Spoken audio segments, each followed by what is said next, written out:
Like this morning I was having a conversation with my mom and then she was like, I can't wait till you get umsebenzi. And then that just made me think, like, dude, what do you think I'm doing now? What's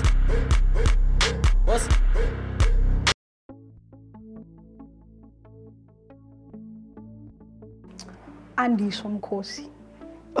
Magaka.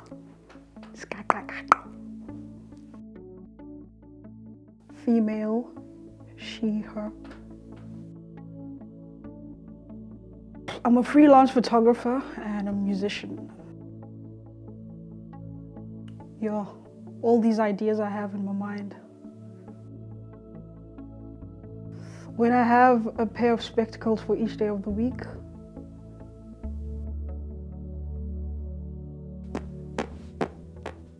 I try, but it never goes anywhere. Yo, this should be easy to answer, but I don't know why it's taking so long to get to it.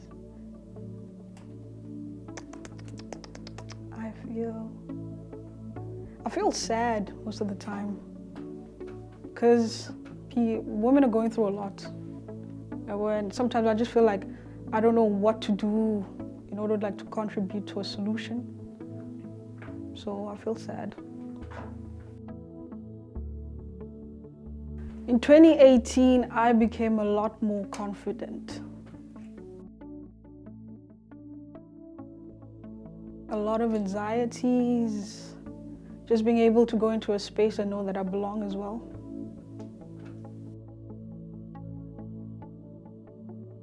I would embrace being closer more. I feel like in South Africa people don't embrace identity that much. And through going to other places and just seeing how other people embrace their identities, it sparked this light that was dead in my mind, that in South Africa we really don't embrace what we have and who we are as a people.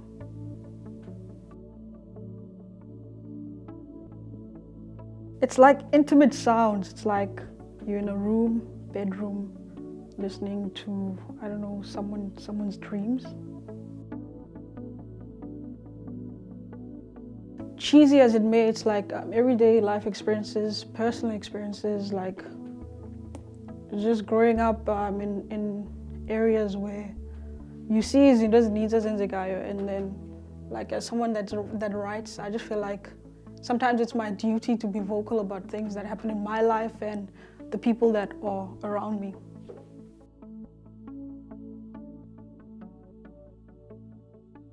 Tandinduli Zomudicha and Nungupiri. A bit of jazz, techno, hip-hop-ish, a mash of that.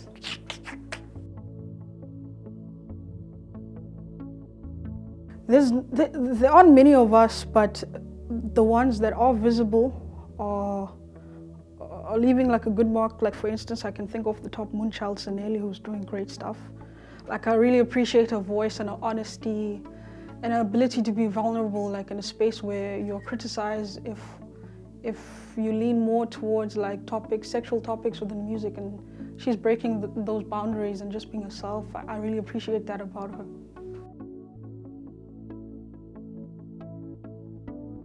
Yo, there's a lot to it.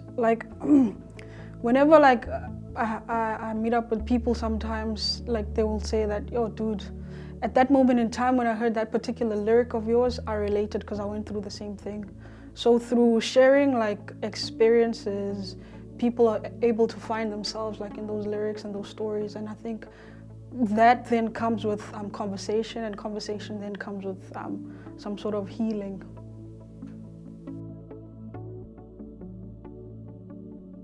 Freelancing is hard as fuck. Sometimes I'm dry as fuck.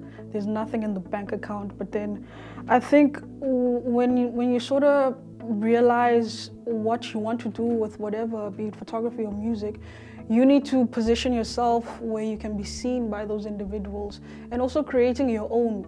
I feel like there's this notion of, if I'm a freelancer, people must find me. But if if like for instance I'm trying to get into the habit of sharing my photographs more on social, so that people know that I actually do this thing and not just speak about it when people are like, hey Andy, you do photography, but it's my responsibility to make sure that I'm on top of people's minds, people's tongues, so that people can approach me. It's hard, yeah, some months are dry, but I think it's just a matter of like one positioning themselves and also like creating overwork, and also not just like limiting yourself to Hlambi. If you do photography, lend yourself like to as Tandy as well. That comes like with some sort of income.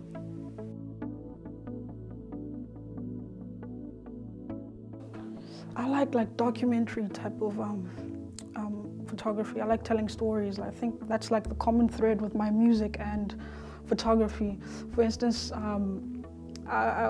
if I'm called to do a project that pertains like following, I don't know, Mama or Pipi Pelokshini who just got a new house, I'll gladly do that, because there's a story that goes with it. I don't know, man, like I just love telling stories, and I feel like with photography I'm able to do that, and I surprise myself sometimes. Also like very intimate portraits where it's just you and that particular subject that you're making images of. And I think it's really important for one, be it for a photographer or musician, to have a narrative of some sort that they push, like we are Tiabo, so that you can create these conversations and be able to create a space where people can heal as well and talk about issues that are hidden under the carpet sometimes.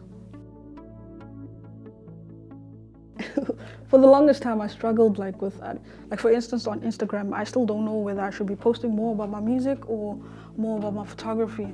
So I think with the last project that I did, this audio is visual, that enabled me to realize that actually these two things don't have to live as islands. Like that, I sort of have like an advantage by having these two skill sets, and by gelling them together, I'm able to tell a more powerful story, because some people, they're able to understand by hearing, others by tasting, others by seeing, and so forth. So I guess like I sometimes I do get easily bored by maybe making a lot of photography or making a lot of music. Okay, when I have a creative block, then I'm like, nah, fuck this.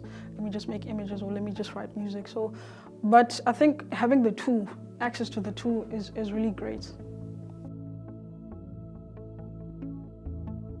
To date, it would be like with Mkosi, a good friend of mine. He's also a writer. I think those were like early beginnings of like making images and working with the writer. And that's when I started sharpening like the whole idea of me delving into sort of documentary style, journalistic style of photography. So those projects that I did with him like always stand out when I think about like the work that I've done to date.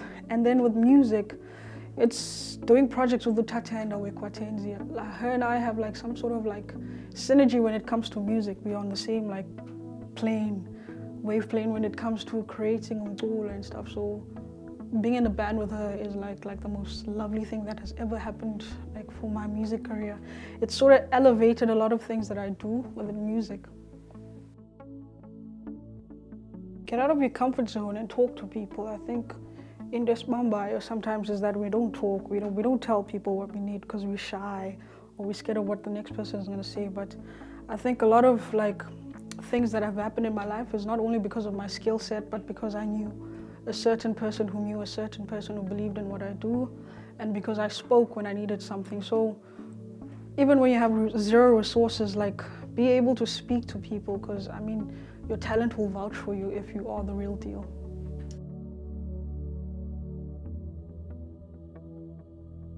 Yeah, dude, just push through, man. Like this morning I was having a conversation with my mom, and then she was like, I can't wait till you get